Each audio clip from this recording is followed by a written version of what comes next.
Hey guys, it's Mike with another GodForge video. Super excited to talk about GodForge today. There was an absolute awesome video that launched on YouTube a few hours back. So if you get the chance, I'd highly recommend watching it. They have an awesome guest on there who's also doing content for GodForge.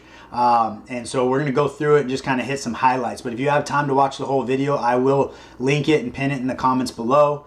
You can also still sign up for the beta testing of GodForge.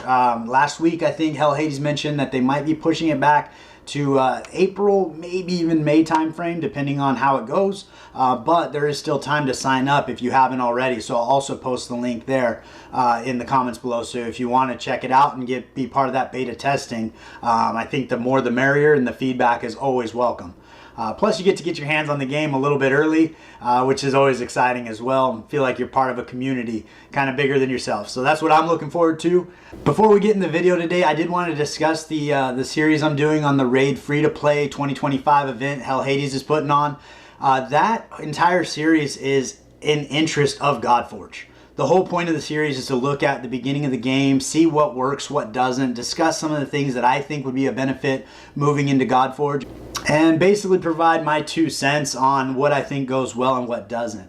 The feedback, it can be kind of critical in the series if you watch it. I don't expect Raid or Plarium to actually look at it. I mean, a lot of these objections are things that have been discussed by content creators way more influential than I am for the last 4 years, and they haven't listened to it and they don't really care, as best I can tell.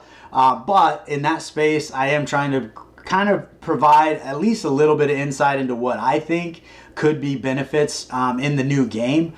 So if you have some extra time and want to check those out, it'd be greatly appreciated. But we have been having a little bit of fun on the free-to-play, just kind of plugging away and getting back in the swing of things for a gotcha mobile RPG. But we're going to go ahead and jump into the video now. We've got Chosen, Saf, and Hell Hades interviewing Ragewood, or kind of the other way around actually. Ragewood's got some questions for them. But it was a really cool dialogue and a lot of good information there. So we're going to kind of go through it and kind of pick the highlights that I think are most interesting. But like I said, if you have time, I would highly recommend watching the whole thing. It's a lot of fun. Well, I think you've come out as our community, spy's not the right word, but detective, I guess. At any time I accidentally drop any information about GodForge, or even a smallest bit of detail, I know that you're going to pick up on that, and it's going to be in your videos, and then you go deep dive on it, and I'm just like, oh no. And I would say it's at least 95% right.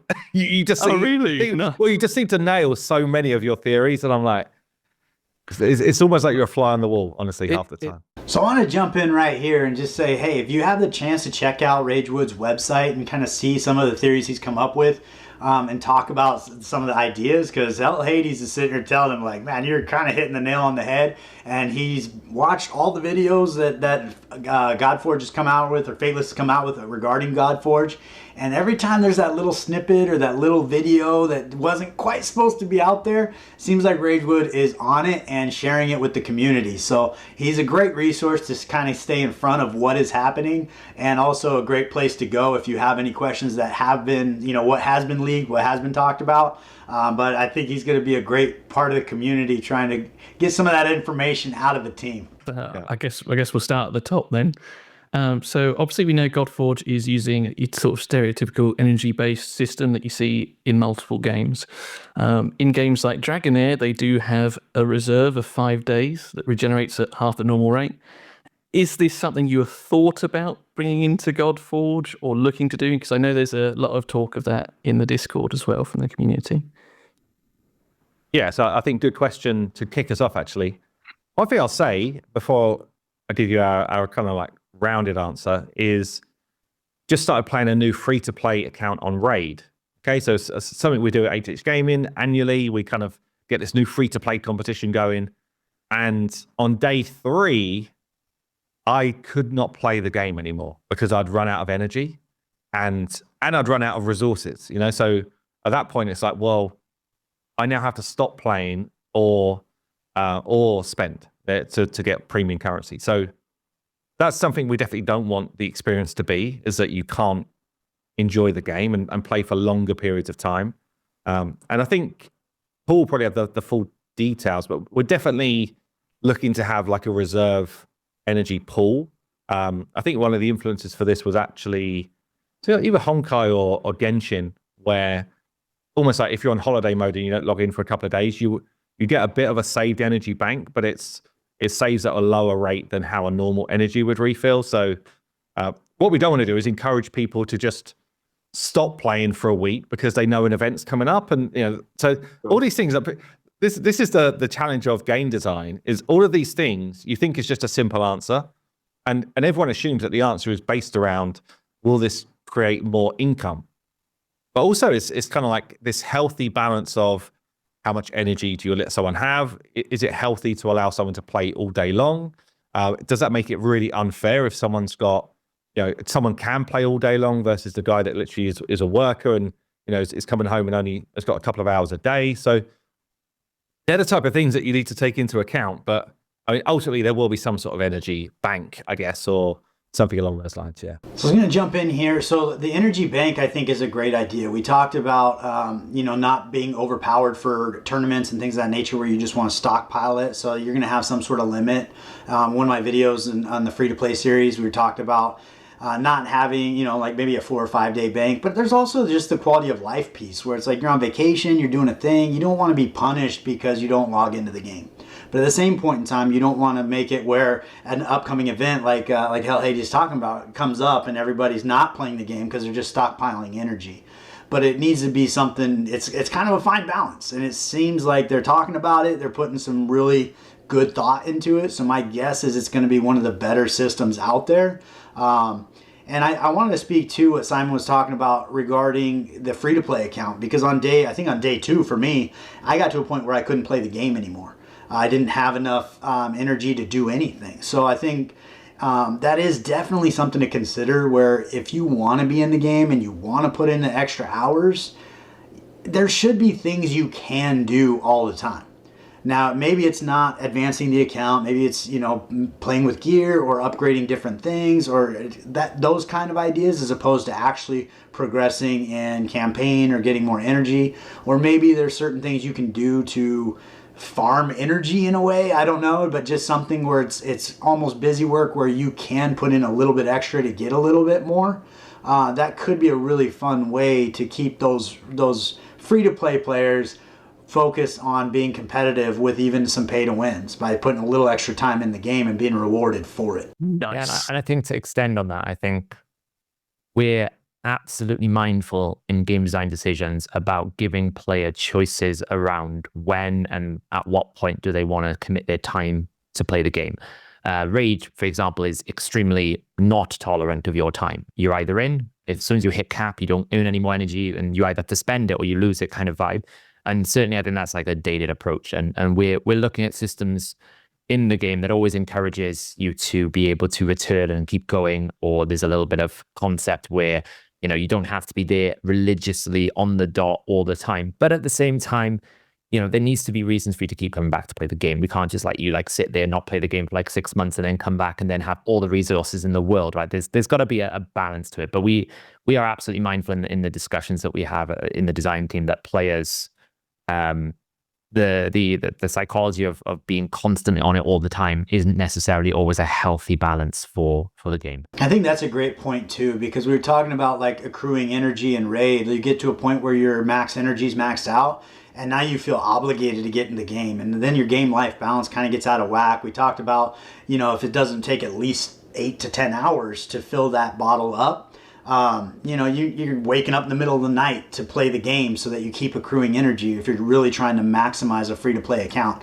And that's not a good or healthy balance to any game. And I think those thoughts are kind of what they're going through here. I do like the idea of, on login time, whatever time that is, you just get all of the energy that you would accrue for the entire day all at the same time, and then you just have a maxed out kind of 5 days. So let's say if on a given day you earn 1,000 energy, and at 5 o'clock p.m. you get 1,000 energy, and then you have a maximum bank of say 5,000 energy. So if you don't log in for 5 days, you come in, you have 5,000 energy. I think something like that would be kind of the best case scenario, because then you can have the bank when you need it and you're on vacation doing things, but you're not punished for not getting in the game all the time. Plus, if you want to sleep in, you're not getting punished for not accruing energy. So that's just kind of my 2 cents in that space, but I think that would be a great alternative to some of the things that are out there now. Number 2. So in the Gamescom demo, at the end of the mission, there are some rewards that drop. One, looks like some regular gear that you would see in Raid, and then a special 6-star golden, looks like a sword. Now, there has been talk of a weapon system in GodForge. Firstly, was that a weapon that dropped? And secondly, is the weapon system going to be similar to the new relic system in Raid or the artifact system that you see in Dragonair? I just want to pause right here. I love watching Chosen and Sap's face as Simon starts talking, because you can just see they're waiting for him to say something he's not supposed to, and it's super funny to me. But, just a side note. Don't know what I'm allowed to say on this one. I can see Simon just smirking the whole time. I do want to back up and say something about your question. Please do. Oh, yeah. Let's give Simon time to think here. I'm sure all of us can relate to this as being like content creators for Raid. But what would happen to me when I was streaming Raid daily is I would hit a point where my energy's gone and I don't want to spend a bunch of gems. So I'm like, hey, chat, I guess let's just sit here and talk about champions, because we can't do anything. So we do want a way for people to still do something in the game. And we haven't 100% ironed it out, but let's say you're a free-to-play player, you're out of energy. We do want something you can do to progress still a little bit or enjoy the game. You're streaming for 5 hours. There's something you can do after you run out of energy for an hour. But hopefully that gave Simon enough time to think about him addressing your weapon question. Yeah. So I want to jump in here. I think this is a great point. And a couple ideas I had in this space, and one of them will come up a little later when they talk about silver and gear. Potentially this could be something where, like, we talk about Minotaur and how much time suck it is in Raid, and the benefit of it obviously is masteries and so forth, but it's never the right time to use energy in Minotaur. Like, it's never part of a tournament, it's never part of an event. You're always feeling like you're wasting energy while you're in Minotaur. I think a game mode like that, where you can grind it out endlessly, if you want to spend 3 hours doing it and maxing out all of your masteries, or, I'm not sure like what the equivalent of masteries are going to be in GodForge, but something to that effect, where you can spend that time and it does not cost energy to do it, and it's kind of more of a grind. The other thing I was thinking too was potentially, if you got rid of the silver, and they're going to talk a little more about it in a minute, you could tinker with gear and outfit your team with gear if it didn't cost anything to do it. So you could kind of fine tune different aspects of your gear and really put good gear sets together, potentially bundled, where you can move the entire set from champion to champion. Would be kind of cool, just a thought. But that would be an interesting way to spend time, and it's one of the things in Raid that I wish I had more time to do.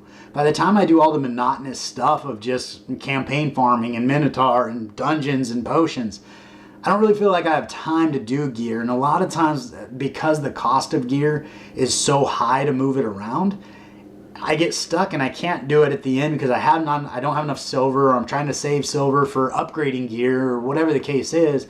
And so it just kind of becomes a very lackluster, these are the pieces I have on the champion, so they're just going to keep being the pieces. But that could be an interesting thing to be able to tinker with in your downtime while you're accruing energy, if it didn't have such a high cost to it, or any cost at all. So I think I'm not going to go into detail on the system or anything like that, because firstly, it's not. I think it's pretty finalized, but things can still change. And one thing that I can say is, you will have gear, and you will have a weapon slot. Okay, So he's that's all I'm trying going to so say. hard. He's trying That's all so I'm going to hard. say. Like, even now, I'm probably like, it's probably. I think that's enough, because We can add one extra thing to it, and we can say that slot is going to be absolutely amazing, and you've never seen it used in that style in any other game before. So I had some thoughts here that I think would be super cool. I don't know what the logistics of it would be, But if you had sort of like a relic system where you got a specific weapon for your character, like say you have Anubis, and Anubis has that scythe, if you were to get an upgraded version of that scythe that not only would increase your stats, but might change the visual of the weapon he's holding in battle, I think that'd be pretty cool, where you could actually upgrade. Maybe every champion has one upgraded, or every legendary champion, but I don't need the epics and rares and commons. But if every legendary champion had an upgraded version of their weapon, that when you got that particular item, it would actually change the item in their hand. Going back to games like Phantasy Star Online, for anybody who played that game, where you would have multiple weapons that your character would actually hold, and then their fighting style would change as well, depending on the weapons they held. I don't think it needs to be anything that complicated, where there's multiple weapons and things of that nature, but if there was just one upgraded to enhance not only the stats of the weapon, but also the cosmetics, that'd be pretty cool.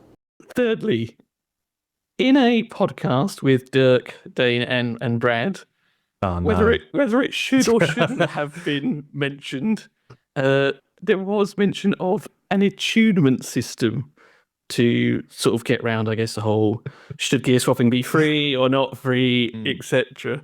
Can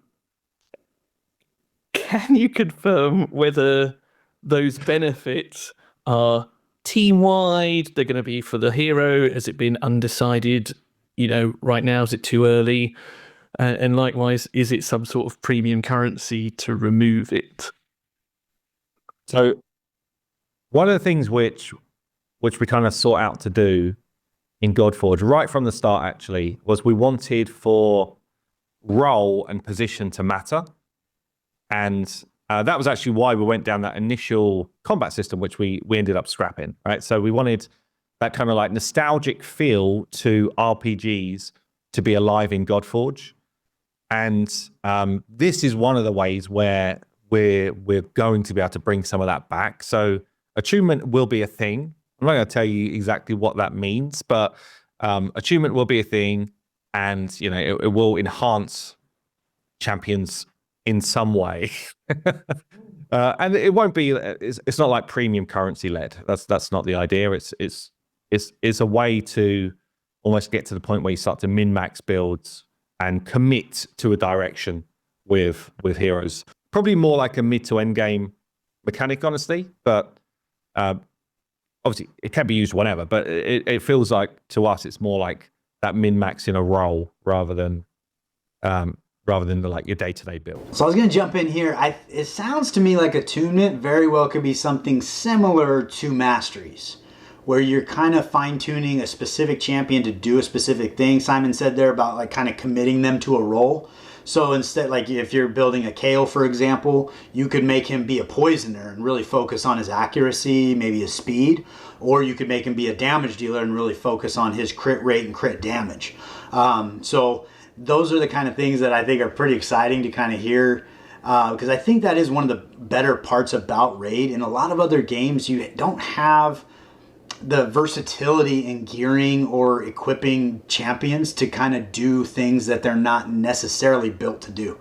For example, you could build Kale to be a super tank just by, stepping up his defense and really focusing on that. It's not what the champion is designed to do, but if he happens to be the best champion you have for it and you have the gear to support it, you get him in a super high HP set of shield gear, for example, and all of a sudden he's doing a role that he wasn't really designed to do, but he's functioning in your account with that space. So it sounds like the attunement, or attunement, I don't know what they call it, could function in that space. And it sounds like potentially it'll be something that you'll be able to kind of change and kind of manipulate, similar to masteries.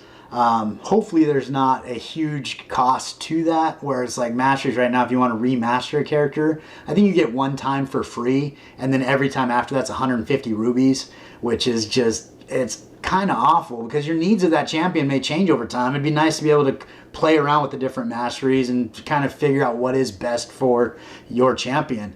The environment in Raid right now is you get a champion, you go on to hellhades.com, you find out what the best masteries is for whatever part of the game you're using that champion for, and you blindly follow whatever they put in there. which is kind of, it takes away from the whole experience of trying things and going through that process on your own to figure out what works best for you. So I do think that could be a benefit, but that keeping those currencies, the premium currency, I think Simon said, is not going to be using something premium to a minimum would be a huge benefit, because then it allows you to tinker and play with your team and really kind of fine tune and get the best out of them.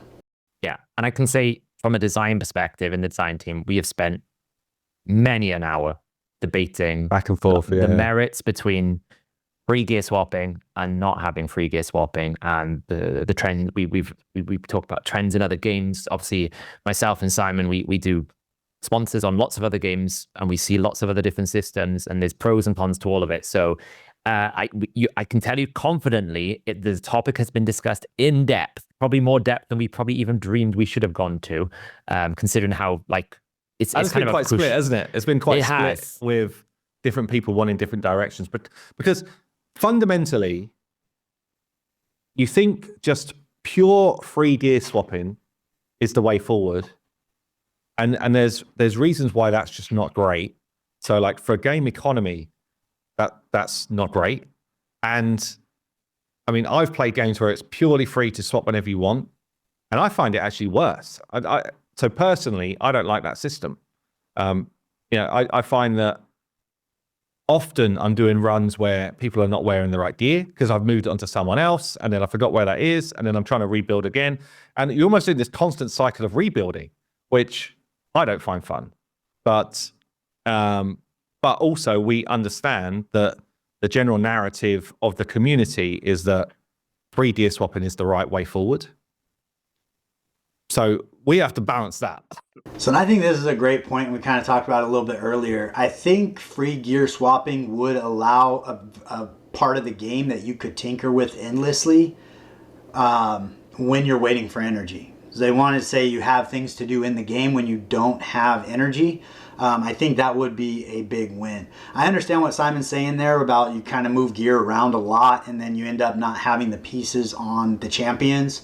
But I do think that a big part of these games is trying different gear, moving stuff around, seeing what works, seeing what doesn't.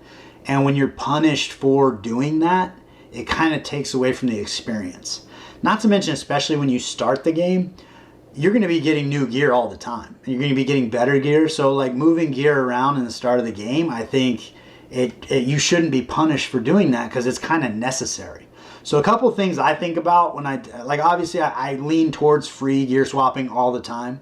Another thing is for the first 2 months of gameplay or 30 days of gameplay, it's free. And then from there, it gets charged. I would charge significantly less than what's going on in Raid. I think moving gear should not cost you hundreds of thousands of silver. That's kind of ridiculous. And then they do the free gear swapping events, but the problem is you may not be in the game that weekend or whenever they're doing that. And then you're sitting there like, that would be really nice.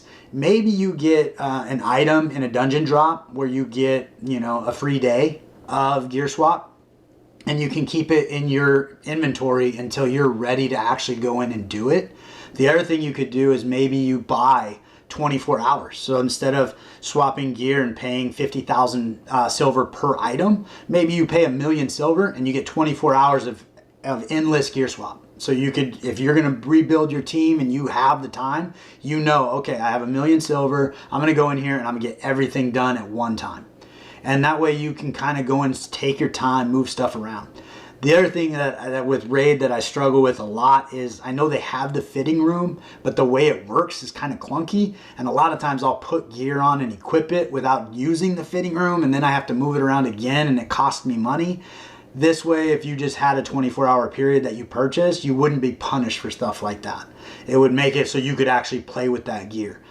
So those are just a couple thoughts. My initial reaction is I think it should be free. We talked about it. After I bought my clothes, I don't have to pay money to change my clothes. I don't know why I'd have to pay money to switch my gear. So that's kind of how I feel about it. But at the same point in time, if it's not a currency that gets you stuck where you can't move forward, then I think it would probably be okay. But the problem in Raid is you spend so much silver moving gear around that you end up sacrificing the silver to upgrade the gear itself. And I think that that's a huge miss. Like I don't like the choice of, can I put this piece of gear on the character it should be on, or should I upgrade it and make it better? That's kind of a really bizarre choice to have to make. Our main goal and main outcome is to basically make sure that the experience you have when you build your heroes isn't hindered in any way by the base level of the economy, right? The worst experience in Raid Shadow Legends is you get a new champion and you know you have to firstly wait 6 months before you can even use it because you've got to wait for these tournaments. And then when you actually finally do it, you're almost like afraid to gear it in correctly because you know there's like this 1 million fee that you're going to have to pay if you make a mistake.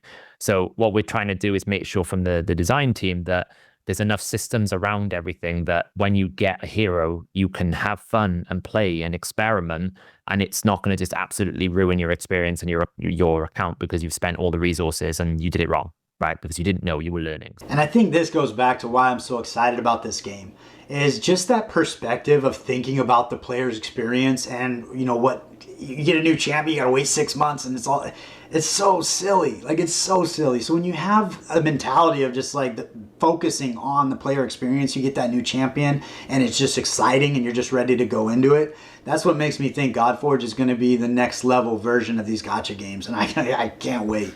And then the last one that might sort of make you sweat a little bit, and then got some fun ones after.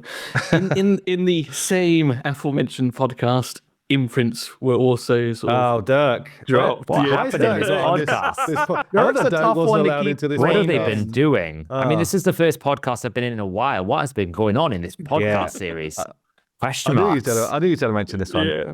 So my question was, similar in Dragonair, if you pull a dupe legendary, you can almost do something similar, I guess, imprint a soul to sort of power them up. Once something has been imprinted, can you unimprint it? And could it be used for something else? And likewise, is imprinting like a skill tree where you start with commons and uncommons, then it has to be rares and epics, and then why you would want to lose a legendary hero forever, I don't know, but that being the top tier.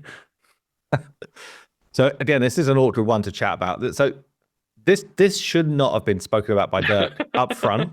And I remember when I saw it, I was like, what is he talking about here? He's literally just talking about one of the topics that is kind of like under the hat, right? So anyway. Voodoo.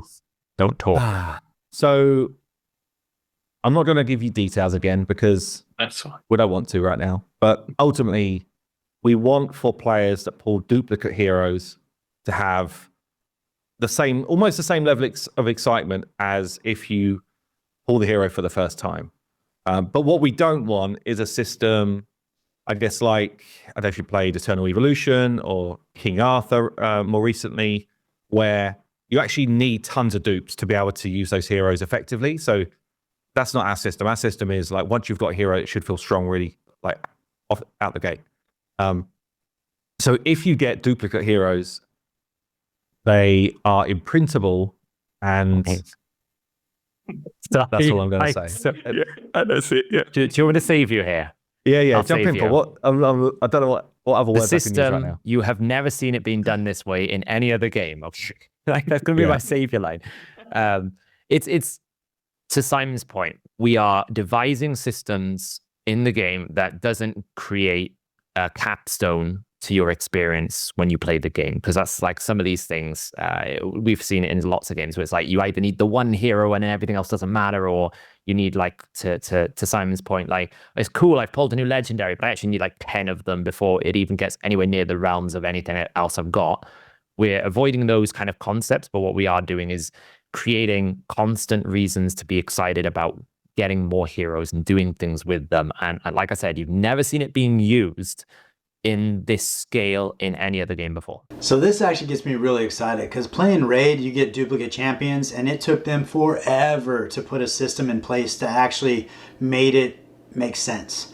The other thing that I think they fell down on was by sacrificing your legendary champions and make them a +1, +2, +3, +4, you got better stats, but the power creep was real. And then on top of which, the RNG of trying to pull 5 legendary characters of the same person, like if you're trying to really outfit a Trunda, like I spent 4 years playing the game, I got 1 Trunda.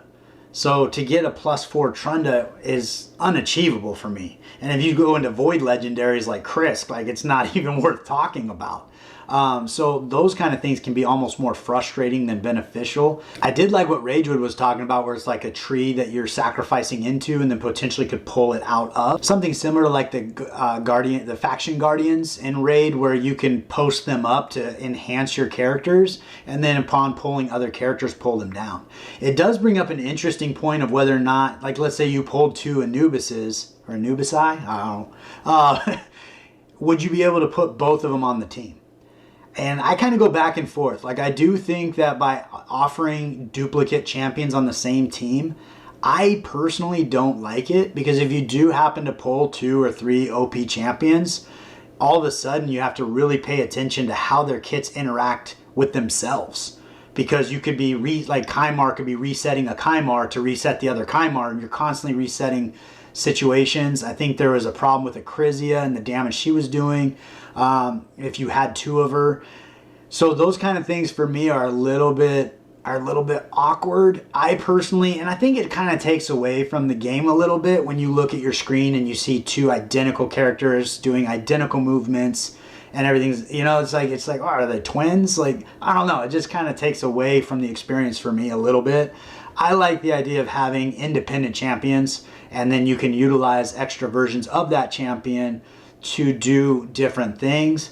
The struggle there is, could you build the champion differently? For example, going back to Kale, you could build him as a poisoner and as a damage dealer, have 2 separate Kales, and then maybe they can't be on the same team, or you could just have them on the same team doing the 2 separate things. There's a lot to really unpack there. But I think there's a lot of systems in place that could be pretty cool. But I'm most excited about the fact that they're thinking about this right now during the beta launch, as opposed to 5 years later after everybody has 37 duplicate champions on their account and they've been complaining about it for 4 years, what they're going to do with them, and finally getting around to it. I think the fact that they're getting in front of it now is very encouraging, so I expect it to be a pretty cool system. If you were building a system where, you know, you had a duplicate legendary or, you know, what have you, what would you love to see? I mean, there's 2 ways of looking at it. Like in Raid, for example, you can use the same hero on your team. If you have 5 Trundas, you can use 5 Trundas if you want to. Whereas Dragonair, you can't, sort of. Now, the way me and sort of JKG, who was on a podcast a few weeks ago, we did a little video and we were talking about almost like a Skyrim skill tree, so to speak, where your lesser value heroes will give you +5 attack, something like that. And then to sacrifice a legendary, obviously that's a big thing, but would come with a massive benefit, but that's going to be right at the top of the skill tree. So as you progress in the game, you'll find less use for rares, so you don't mind feeding your rares into this tree, likewise epics, and then eventually legendaries at the top. It's super important that it still feels fun. And also, you know, the whole vibe of an imprint is, because it's ultimately it's a different thing in our game. It also means it's possible for us to use that as a very cool event reward, for example. Or, you know, so it might just be that we create a different form of premium currency, which is still extremely cool to get. But anyway, that's enough said about that. It's probably already said too much. The other thing I would throw out there is, I think that especially in these gacha games, when you're really focused on RNG, I think it would be really cool to have some kind of system. Like, let's just say, for example, you really want an Anubis or you really want Odin. If you were able to put a system in place that would allow you to, you know, convert legendaries into any character you want over time, within reason, maybe. I'm not sure. Like, re-rolls and another RNG is kind of rough. Like, if you took 3 legendaries and then you re-roll and you're guaranteed to get another legendary.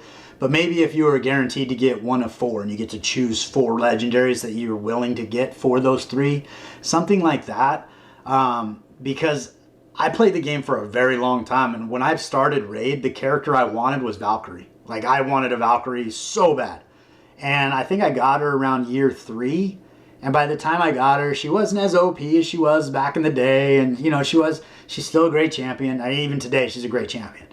but I was far less excited to get her on my team than I would have been 2 years ahead of that. So I think had there been some sort of avenue to pursue a Valkyrie, that would have been really cool. One thing that I'm cautious of is by the time you pull legendary, I like what Simon said there. It's like when you pull that legendary, you want to be as excited to pull a duplicate legendary as you are the first time you pull them. And that's a really hard balance to find. But if you were to sacrifice that legendary forever and you had to make that decision, it's kind of it becomes kind of a weird place where I had a lot of duplicate legendaries on my account and I was nervous to actually sacrifice them because I thought, as soon as I do and I make a +2 Ignatius, for example, maybe they come out with a system where I can sacrifice duplicate legendaries and get legendaries I don't have. And then I've sacrificed them and they're gone and now I'm just done. And I would get more dupes to go through this new system. So it kind of put me in a weird place where it's like I didn't want to do it because it was forever. Whereas I think something that you could take back if you wanted to could be a cool benefit here. So I just wanted to jump over to Ragewood Gaming website here. This is actually really cool how much information he's put together. But if you go in here to factions, it'll highlight the different factions that are known to be in the game. And then you can pick one of those factions and he's got these guys dialed in. Now, obviously this is not official. This is just what he's put together based on different videos and stuff of that nature. But you can kind of start to see how this is shaping up and all the different characters that have been discussed so far. So it's absolutely an awesome resource to go look and kind of get excited about some of the factions as they come out. And see the different characters that are coming into the game, at least the ones that we believe to be coming into the game. So I think he's done an absolute amazing job putting this together. Ragewood, did we ever get to let you lastly here kind of say who your favorite is? Like who you're like, come on, GodForge has got to have this in the game. Did we ever let you? No, so who, if there was one character that I could pick, who would I want them to be? No, we haven't done that. But okay, great. And I've actually got sort of 2 or 3 which I couldn't pick between, so I guess we'll just briefly go over all 3 of them. So for Virage, Volos or Vele, he's known to be the sort of other half to Perrin, who was dropped to us recently. Really cool, sort of, he's like his lore, like he turns into a snake, he goes up the tree, and then Perrin bats him down, and that sort of links into the seasons. That's a sort of a really cool sort of backstory line. Quetzalcoatl, I think that's what it was, the dragon that was recently dropped. I'm so glad you struggled with it as well, because like trying to type that out is impossible. His like one of his sort of major enemies as well is Tezcatlipoca. He was like a I can't say that one. An Aztec jaguar god of like rulers and prophecy, and the way they saw things is like he became the sun, and then Quetzalcoatl knocked him out, and then Quetzal was at the top there, and then it sort of flip-flopped. That's kind of cool storyline. But I think the ones I'd like to see the most are Erebus and Nyx. They are primordial sort of beings in a Greek sort of mythology of like darkness and night. Erebus covers the world in shadow, and then Nyx has like this horse-drawn night chariot which he drags him across the sky, and that's how you sort of get night and day. I think those would be the sort of the 2 coolest ones I definitely want to see. So this is kind of a fun question because there's a lot. Like at first when they said it's like myths, legends, and gods, you kind of think that's a pretty limiting category. But it's like you start to hear a lot of these different myths and legends that are going around, and obviously gods. But it really can expand out a lot. Like there are a lot of people have been talking about Native American culture and bringing something in from there, which there's absolutely a ton of options there, and it could be done in a really cool way from different tribes and so forth. I think it could be an awesome addition. One thing that came to my mind is kind of off topic, but definitely in the myths and legends, is you have like the Boogeyman, Chupacabra, you got Sasquatch and Yeti, Abominable Snowman, Loch Ness Monster, like all these things that are part of cultures in different places that could find their way into this game and be something you could move into later on. So like the possibilities are endless. Like it's really a cool dynamic that they put together as far as adding to the game through time. So I do think it's a really cool overarching theme that they've got on the game here that really opens the doors to a lot of opportunities. So that's what I got for you today. Again, if you have the time, check out that video. It'll be pinned in the comments below. It is awesome. Check out Ragewood. Give him some support. He's got a YouTube channel as well as the website that has a lot of information on it. So all of the support that we could give him would be greatly appreciated. And as he's trying to kind of be a content creator and move forward, I think his channel is actually bigger than mine, to be honest with you. But anytime we can share support, it's always fun. And he's obviously putting some work in there to make sure that we have information kind of congested in one space versus trying to watch through hours of content that Fateless has put out thus far. But I really appreciate you spending the time with me here today. If you haven't liked and subscribed to the channel, please do so. It means the world to me, and I look forward to seeing you next time.